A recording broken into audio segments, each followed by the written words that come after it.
দেশের খবরে আপনাদের স্বাগত। সঙ্গে রয়েছে আমি শুভ্র। শুরুতে দেখানো হেডলাইন্স।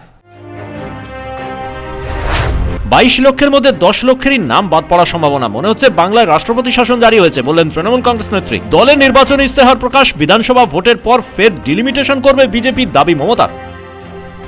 ফের পেট্রোলের দাম বাড়ালো কেন্দ্র, লিটার প্রতি বাড়ল 2 টাকা। সব জিনিসের দাম বাড়বে বললেন মমতা। নির্বাচনী ইস্তেহারে এবার দুয়ারে চিকিৎসার প্রতিশ্রুতি। সাপ্লিমেন্টারি তালিকা প্রকাশিত হচ্ছে না এই সপ্তাহেও। তালিকা তৈরি করে নির্বাচন কমিশনে পাঠাবে হাইকোর্ট। আগামী সপ্তাহের শুরুতেই প্রকাশের সম্ভাবনা। বিচারাধীন নিয়ে এখনো সিদ্ধান্ত নিতে গড়িমসি। রাজ্যের 50 অফিসার বদলি, হাইকোর্টে মামলা নবান্নের। অঘোষিত জরুরি অবস্থার দাবি মুখ্যমন্ত্রীর। শুনানি প্রধান বিচারপতির এজলাসে। মুখ্য নির্বাচন কমিশনারের বিরুদ্ধে মামলা সুপ্রিম কোর্টেও। আসছে বিস্তারিত খবরে। নির্বাচনী ইস্তেহার প্রকাশ করলেন তৃণমূল কংগ্রেস নেত্রী মমতা বন্দ্যোপাধ্যায়। এবারের ইস্তেহারে 10 প্রতিজ্ঞা মমতার। এবারের ম্যানিফেস্টোতে তিনি লিখেছেন, যদি তৃণমূল কংগ্রেস ক্ষমতায় আসে তাহলে দুয়ারে চিকিৎসা পৌঁছে যাবে। রাজ্যে আরও নতুন 7টা জেলা তৈরি হবে। 10 লক্ষ মানুষের কর্মসংস্থান হবে। ক্ষমতায় এলে লক্ষ্মীর ভাণ্ডার, যুবসাথী, বার্ধক্য ভাতা বাড়ানোর প্রতিশ্রুতি দিয়েছেন মমতা বন্দ্যোপাধ্যায়। নতুন জেলা হবে বহরমপুর, কান্দি, বিষ্ণুপুর, সুন্দরবন, রানাঘাট, ইছামতি, বসিরহাট। রাজ্যে এখনো পর্যন্ত 20 লক্ষ বিচারাধীন ভোটার নিয়ে ফয়সলা হয়েছে। তার মধ্যে 10 লক্ষের নাম বাদ যেতে পারে বলে আশঙ্কা প্রকাশ করেছেন মুখ্যমন্ত্রী মমতা বন্দ্যোপাধ্যায়। আজ নির্বাচনী ইস্তেহার প্রকাশের সময় তিনি বলেন, ফের ডিলিমিটেশন শুরু হবে। এনআরসি, সিএএ লাগু হবে বাংলায়। মনে হচ্ছে এ রাজ্যে অলিখিত রাষ্ট্রপতি শাসন চলছে। পেট্রোলের দাম বাড়ালো কেন্দ্রীয় সরকার। লিটার প্রতি 2 টাকা 25 পয়সা দাম বাড়ানো হয়েছে। মুখ্যমন্ত্রী মমতা বন্দ্যোপাধ্যায় আজ বলেন, সব জিনিসের দাম বাড়বে। কেন্দ্রীয় সরকার মূল্যবৃদ্ধি রুখতে ব্যর্থ।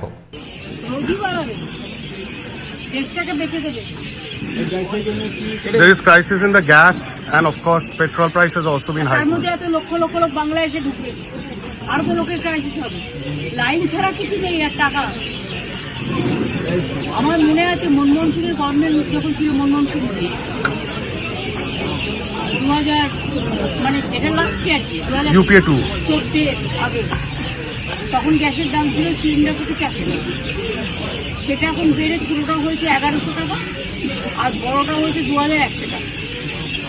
আর পেট্রোলের দামও অনেকবার বেড়েছে, রেগুলার বাড়ছে। এর ফলে এসেন্সিয়াল কমোডিটি, নিত্য প্রয়োজনীয় জিনিসের দাম বাড়বে, সব কিছু বাড়বে। মোদীজি আগে এগুলো সামলাবে, তারপর তো বাংলা দখল করবো, আগে তো দিল্লিতে সামলাবে। নির্বাচন কমিশন রাজ্যের 50 পুলিশ কর্তা ও আমলাকে বদলি করার পর হাইকোর্টের দ্বারস্থ হল নবান্ন। আইনজীবী কল্যাণ বন্দ্যোপাধ্যায় মামলা দায়ের করে বলেন, রাজ্য সরকারকে বিপাকে ফেলার জন্যই একের পর এক পুলিশ কর্তাকে বদলি করা হয়েছে। অবিলম্বে কলকাতা হাইকোর্ট হস্তক্ষেপ করুক। নির্বাচন কমিশন এ রাজ্যের 50 জন আমলা ও পুলিশ কর্তাকে বদলি করেছে। এর বিরুদ্ধে হাইকোর্টে মামলা দায়ের করল রাজ্য সরকার। আবেদনে বলা হয়েছে, নির্বাচন কমিশন বাংলাকে অচল করে দেওয়ার চেষ্টা করছে। নির্বাচনের সময় কোনো উন্নয়নমূলক কাজ করা যাবে না। বড় যদি কোনো বিপর্যয় হয় তাহলে দক্ষ আমলারা না থাকায় সমস্যায় পড়তে হবে। হাইকোর্টের প্রধান বিচারপতি সুজয় পালের এজলাসে মামলা দায়ের করে আইনজীবী কল্যাণ বন্দ্যোপাধ্যায় বলেন, বাংলার প্রতি বরাবরই বৈষম্যমূলক আচরণ করছে নির্বাচন কমিশন। দেশের অন্য কোনো রাজ্যে এই ধরনের বৈষম্যমূলক আচরণ করছে না নির্বাচন কমিশন। রাজ্য সরকার আবেদন করে বলেছে, যেভাবে গুরুত্বপূর্ণ আমলাদের সরিয়ে দেওয়া হয়েছে তাতে যদি আইন শৃঙ্খলার অবনতি হয় তখন যেন নির্বাচন কমিশন তাদের দোষারোপ না করে। এই মামলার শুনানি হবে ঈদের পরেই। মুখ্যমন্ত্রী মমতা বন্দ্যোপাধ্যায় গতকাল এক্স হ্যান্ডেলে লিখেছিলেন, বাংলায় অঘোষিত জরুরি অবস্থা জারি করা হয়েছে। যেভাবে আমলাদের তুলে নেওয়া হয়েছে তা অসাংবিধানিক। আজ মুখ্য নির্বাচন কমিশনার নিয়োগ নিয়েও মামলা দায়ের হল সুপ্রিম কোর্টে। প্রধান বিচারপতি সূর্যকান্তের এজলাসে মামলা দায়ের করেন বর্ষিয়ান আইনজীবী প্রশান্ত ভূষণ। তিনি বলেন, নির্বাচন কমিশনকে কুক্ষিগত করার জন্যই পছন্দের নির্বাচন কমিশনার বসাচ্ছে কেন্দ্রীয় সরকার। 2020 সালের আগে পর্যন্ত নিয়ম ছিল কমিশনার নিয়োগ করবে 3 সদস্যের কমিটি। এই কমিটিতে থাকবেন প্রধানমন্ত্রী, দেশের বিরোধী দলনেতা ও সুপ্রিম কোর্টের প্রধান বিচারপতি। সংখ্যাগরিষ্ঠতা পাবে না এই আশঙ্কা করেই সুপ্রিম কোর্টের প্রধান বিচারপতিকে সরিয়ে দেওয়া হয়েছে। তার বদলে কেন্দ্রীয় মন্ত্রিসভার কোনো মন্ত্রীকে রাখা হয়েছে। ফলে বিরোধী দলনেতা একা হয়ে পড়বেন,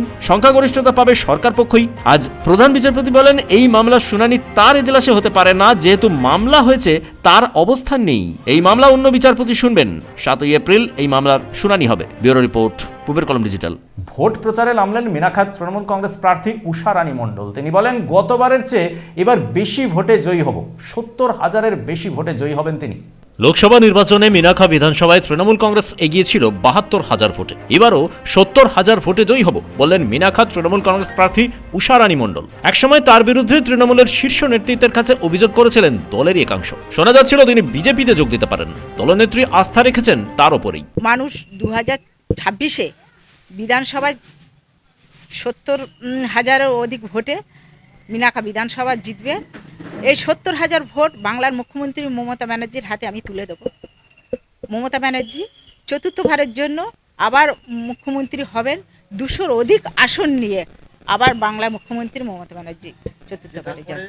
2021 সালে বিধানসভা নির্বাচনে উষারানী মণ্ডল জয়ী হয়েছিলেন প্রায় 56,000 ভোটে। দলের কর্মীরা রয়েছেন তার পাশেই। আমাদের চৈতল অঞ্চল হিন্দু বেষ্টিত এলাকা, মানে হিন্দুরা সত্যি খুব খুশি হয়েছে।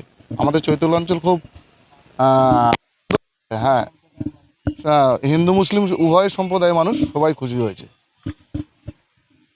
কারণ আমাদের চৈতল অঞ্চলে যেভাবে উন্নয়ন করেছে আমাদের উষারানী মণ্ডল এমএলএ, চতুর্থবারের জন্য এসেছে, এর জন্য ভীষণভাবে গর্বিত। তৃণমূল কংগ্রেস অভিযোগ তুলেছে এই এলাকায় এবারও বিরোধীরা উত্তেজনা তৈরির চেষ্টা করবে, রুখে দিতে হবে সেই প্রচেষ্টা। ব্যুরো রিপোর্ট, পূবের কলম ডিজিটাল। ভোট প্রচারে বেরিয়ে মুখোমুখি দেখা হলো খড়গপুর সদরের তৃণমূল কংগ্রেস প্রার্থী প্রদীপ সরকার ও বিজেপি প্রার্থী দিলীপ ঘোষের। দুজনেই বলেন রাজনীতি ও ব্যক্তিগত সম্পর্ক একেবারেই আলাদা। দুজনেই মাঝে মাঝে আড্ডা দেন খড়গপুরের চায়ের দোকানে। রাস্তায় দেখা হলো দুজনের, কথা হলো, কুশল বিনিময় হলো প্রদীপ সরকার আর দিলীপ ঘোষের। খড়গপুর সদরে এবার তৃণমূল কংগ্রেস প্রার্থী হয়েছেন খড়গপুর পুরসভার চেয়ারম্যান প্রদীপ সরকার, আর পুরনো জমি ফিরে পেতে এবার বিজেপি প্রার্থী দিলীপ ঘোষ। স্লোগান হলো, পাল্টা স্লোগান হলো। প্রদীপ বলেন রাজনৈতিক মতপার্থক্য থাকতে পারে, লড়াই হবে মাঠে। এখানে এসে দেখা হলো আমার যে বিরোধী প্রার্থী দিলীপ বাবুর সাথে সৌজন্য মিলন হলো, এটা কোনো বড় ব্যাপার না। আর আপনাকে হাত মেলাতেও দেখা গেল, হাত মেলাতে রাজনৈতিক মতপার্থক্য থাকবে, সেটা রাজনৈতিক মর্যাদা থাকবে। মন্দির বা যেখানে এখানে সেখানে কোনো ব্যাপার নেই। উনি এক দলের প্রার্থী, আমি এক দলের প্রার্থী, লড়াইটা মাঠে হবে, সেটা ব্যক্তিগত নয়, কিন্তু সৌজন্যতা থাকবে। সৌজন্য রাজনীতি খড়গপুরে দীর্ঘদিন দেখে আসছে, আজকে তার ব্যতিক্রম নয়, সে দেখা হলো। বিজেপি প্রার্থী দিলীপ ঘোষ বলেন 3 দিন আগেই দুজনের দেখা হয়েছে, কথা হয়েছে। ব্যক্তিগত সম্পর্ক আর রাজনীতি একেবারেই আলাদা। এর আগে বহুবার প্রদীপের সঙ্গে দেখা হয়েছে, একসঙ্গে বিয়ে বাড়িতে গেছি, একসঙ্গে গল্প করেছি। 3 দিন আগে সকালে চায়ের দোকানে দেখা হয়েছে। এখানে থাকি আমরা, আর সে চেয়ারম্যান ছিল, আমি এমএলএ ছিলাম। নতুন কিছু না, এক জায়গায় আছি। মানুষ ঠিক করবে কাকে তারা জেতাবে, তারপরে কি ব্যক্তিগত সম্পর্ক বন্ধুত্ব থাকবে না? হচ্ছে প্রদীপ বললো যে কালী মন্দিরে এসে শ্রীরামের স্লোগান দিচ্ছেন। আরে রাম তো সর্বত্র, শ্রীরাম শুনলে ভয় পায় ওরা। আমরা কি করব? আমরা জয় শ্রীরাম বলবো, মা কালীও বলবো। খড়গপুরের দুজনেই হেভি ওয়েট নেতা, প্রায় চায়ের দোকানে আড্ডা দেন দুজনেই। ব্যুরো রিপোর্ট, পূবের কলম ডিজিটাল। পরীক্ষা দিয়ে বাড়ি ফিরছিল 17 বছরের মোহাম্মদ ফেজান। উত্তর পূর্ব দিল্লির এই 17 বছরের পড়ুয়া রোজায় ছিল। ক্লাস 12-এর পরীক্ষা দিতে নামাজ পড়ে বাড়ি ফেরার পথে তার উপর হামলা চালায় উগ্র হিন্দুত্ববাদী সংগঠনের কর্মীরা। তার নাম জিজ্ঞাসা করে বেধড়ক মারধর করা হয়, হাসপাতালে ভর্তি রয়েছে সে।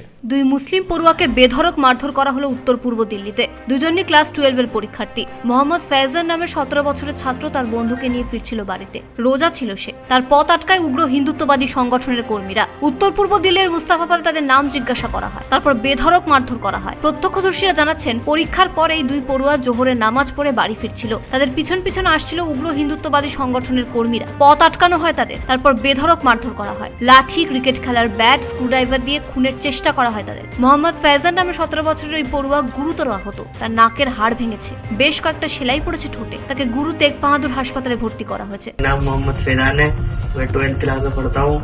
मैं पेपर देकर आ रहा था 12वीं के बोर्ड एग्जाम खजूरी से, तो मेरे सर पे टोपी लगी हुई थी। तो हिंदू के लड़कों ने मुझे मारा, और मेरे साथ जो दोस्त थे हिंदू के, उनका नाम पूछ के उन्हें छोड़ दिया। मेरे साथ 2-3 लड़के और थे मुसलमान के, उन्हें भी मारा था, और फिर उन्होंने बेहोश कर दिया। उन्होंने मार के फिर वो रोड पे मार के छोड़ के चले गए मुझे, और हाथ में मारा, सर में मारा, और नाक पे, और ये चीज एक सुई पड़ी सारी, कमर और पैर। वो हम नाम पूछ रहे थे सबको, नाम पूछ के मार रहे थे सबको।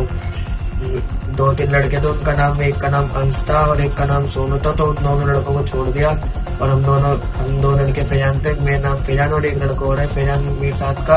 हम दोनों को बहुत मारा, हमको मारा कड़ों से, सुओं से, बेल्टों से, और फिर मेरे सर टी-शर्ट में देके मार दिया। फिर मैं बेहोश हो गया। फिर वहाँ मैं रोड पर पड़ा रहा।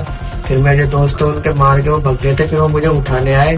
फिर मेरे दोस्तों ने पुलिस को फोन करा, फिर पुलिस वाले ले गए थे अस्पताल। ফ্যাজানের পরিবার এফআইআর দায়ের করেছে দিল্লি পুলিশের কাছে। ঘটনার সিসিটিভি ফুটেজ খতিয়ে দেখতে আর্জি জানানো হয়েছে পুলিশের কাছে। তার পরিবারের দাবি এখনো ট্রমায় রয়েছে ফ্যাজান, বেশ কয়েকটা পরীক্ষা বাকি রয়েছে, সেই পরীক্ষায় সে বসতে পারবে কিনা তা নিশ্চিত করেনি চিকিৎসকরা। ফ্যাজানের পরিবার জানিয়েছে দিল্লির বিভিন্ন জায়গাতে মুসলিমদের উপর আক্রমণের সংখ্যা বেড়েছে, যা ঘটছে তা অত্যন্ত দুর্ভাগ্যজনক। আমরা দীর্ঘকাল ধরে একসঙ্গে বসবাস করছি, কোথাও কোনোদিনও কোনো সমস্যা হয়নি। সাম্প্রদায়িক সম্প্রীতি বজায় ছিল, দুই সম্প্রদায়ের মানুষের মধ্যে সম্মান বজায় ছিল।